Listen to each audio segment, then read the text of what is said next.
ojima ni ure ntabwo bizi wifashe escobal ukayongeranya niyo ntabwo wabona escobal yaranyandagaje njya kansiza byandinze uragacu wabimanye ntabwo ari ubucucu bari ibyo wamfashwe bari byikoza oya kandi bikanya uretse ko umuntu dufitanye gahunda ugiye kumwarira akantu nkako okay sawa escobal reba nk'ubu akazi kose kaba kari hano mu rugo ninjya ugakurikirana nta wundi izo nzamvuga zarangiza zikaza zigatanze guturira igihugu bamwe bakarariyo kandi urabizi iyo dutunze umukozi ahita twiba ahubwo nagira ngo nkubaze urumva none se ko Joanna urumva ejo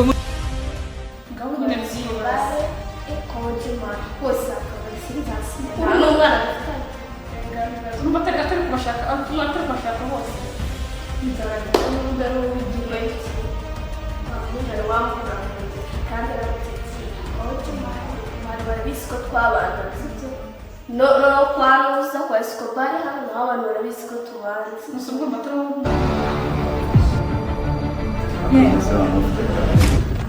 oya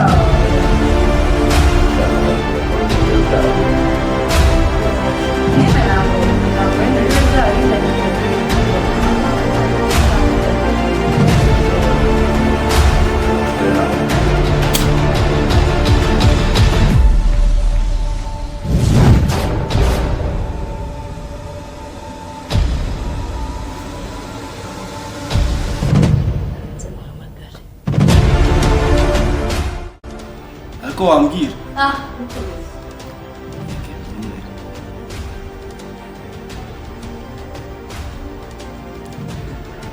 mba mbona twararumbije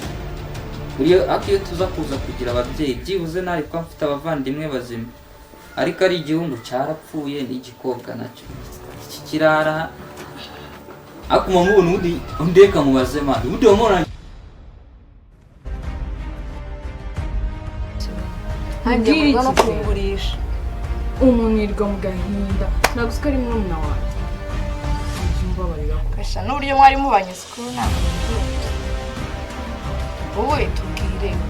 nyine uburyo byagenze no kugira ngo ubwire ikizi twagiye ku ishuri twamugurisha murumuna wawe ugahinda nanjye ntabyumva